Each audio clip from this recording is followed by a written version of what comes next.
Well, I don't know if I'm compelled to make any film. I don't know if compulsion is part of it. It's really excitement and joy. It's something. I read the book. It was offered to me by a producer. He said he had the rights, and I read the book and was excited by it. And particularly the dialogue was fantastic. And I thought I would love to actually hear this dialogue spoken by really terrific actors. I think it would be really unusual film and really kind of revealing. So it's more excitement, let's say, than compulsion. Yeah, I mean, I started talking about this film about 3.5 years ago, and that was before the Occupy Wall Street movement. It was before Rupert Murdoch got a pie in his face, and it weirdly seems as though the world is kind of catching up with the book 12 years later, and it wasn't really its timeliness that it interested me. I mean, it was an interesting topic, and you have a guy who's in the finance game, but it could have been some other game, and I still would have been intrigued by that character. So it's, in a way, it's a coincidence.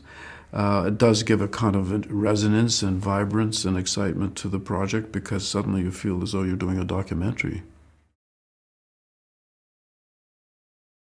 I really had full confidence that Robert could play this role beautifully, and I'm aware that there are a lot of his Twilight fans are excited to see him in a role that's other than Twilight. Of course, they love him as Edward Cullen and all that, but his real fans, I mean, in a way, it reminds me of Vigo and Lord of the Rings.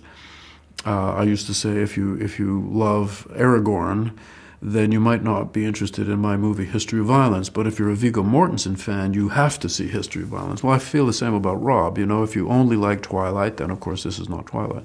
But if you're truly a Rob Pattinson fan, you've got to see Cosmopolis.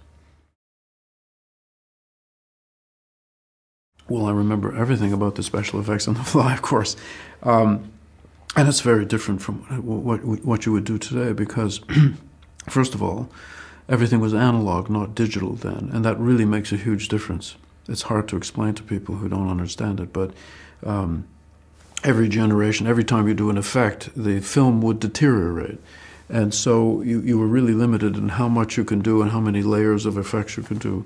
With digital technology, generation to generation is exactly the same. It doesn't deteriorate. So it means you can do incredibly detailed, full depth kind of effects, which we couldn't do then. On the other hand, there were makeup effects, and The Fly did win an Oscar for special effects makeup. And that is beautiful because that is hands-on, it's on the face of the actor. And it meant that I needed an actor who was not afraid of the rubber. We called it the rubber. And I had talked to some other actors besides Jeff Goldblum about playing the roles, and the lead role in The Fly. And they were afraid of the rubber. They felt that they could not really act through the makeup, that the makeup would take control and they wouldn't really be acting. And Jeff, on the other hand, who was a big genre fan, had no fear of that. He just felt, no, I'll use that and I can definitely use that, which is obviously what he did. And I suppose that's the thing I remember most about The Fly was the way that Jeff was not intimidated by the makeup. I actually feel that you make a film that it should be juicy is the way I think of it. That is to say, it has all kinds of potential, and it has all kinds of resonances, and it suggests many things, and maybe is provocative, and so on and so on. I mean, those are the kind of movies I have always liked the most myself. In other words, not just a consumer item. Some movies, and Hollywood is famous for this and very successful at that they make a movie that you can eat in one sitting, and you digest it, and it's gone, and you've gotten every bit of nutrient material from it in one sitting. But there are other kinds of filmmaking, and when I was a kid, those films were mostly European films, that were provocative and could not be consumed at one sitting and required maybe thinking about a lot and seeing again, and they would reveal many things and be really quite exciting that way. And those are the kind of films I like to make. And therefore, it's completely legitimate for people to see things in the movies and to connect them with events in their life or events in the world around them. So I don't mind that analysis and interpretation. I do, though, sometimes have to tell film journalists that I don't make my movies in that sort of analytical way. In other words, when I'm making Cosmopolis, I don't think about my other movies at all. It's as though I never made another movie. And in fact, that's quite liberating for me and exciting for me. Likewise, I don't think of Rob's other movies, and I don't think of Paul Giamatti's other movies. You know, we're all there together, and we know the game we're playing, and it's very exciting. The game, in this case, was to make this movie Cosmopolis and to make it as the best movie we could do. At that point, you're not thinking analytically at all. You're just thinking about the details of what you're doing. Well, I mean, it's a kind of interesting cultural phenomenon. You know, you have a movie like Crash, which was a huge success in France and some other countries, and was controversial, but it wasn't sort of a cause célèbre. It wasn't like, you know, the Holocaust. And in England, in Britain, it was like, I think for an entire year, people were screaming about the movie for every day on the radio, in the press, the tabloids, of course, and we were accused of being, you know, pornographers, and it was the Sex and Rex movies, and so on, as though they had nothing better to think about. It was really quite strange. And it is still banned in Westminster. I mean, you still cannot legally project that film in Westminster. Well, Videodrome was interesting because in that era in Toronto, in Canada, sometimes you got the financing before you had the movie, because it was tax write-offs. And at the end of the year, in the fall, you would get doctors and dentists and lawyers suddenly desperately looking for a tax write-off. And in those days, they could get one by investing in your movie.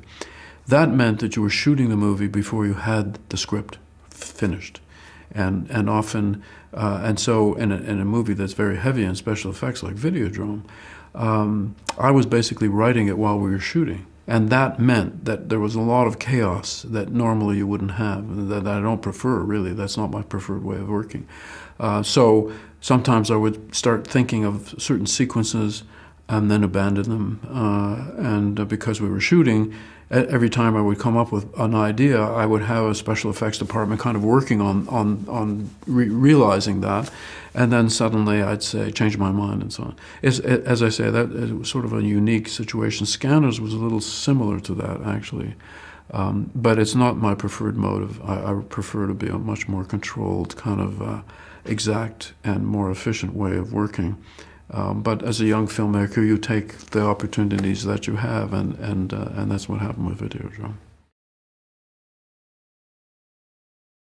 My director of photography says I shoot my films much differently than I did when he and I first started to work together, which was in 1988 on Dead Ringers. I'm just much more efficient, and I know what I need. I don't need to cover everything from every different angle. I'll do the close-up just for this one line of dialogue and do the wide shot for just those two lines of dialogue, and I won't double cover it because after you spend a lot of time in the editing room, you get to a point where you know your own rhythms, and you know you're just not going to use that dialogue from the wide shot, so why bother shooting it? You know, you're wasting time. And the result is that, for example, we finished Cosmopolis 5 days early, and I didn't feel that I had shortchanged myself or anybody else at all. It's just coming to know your own methodology, and it's a maturity.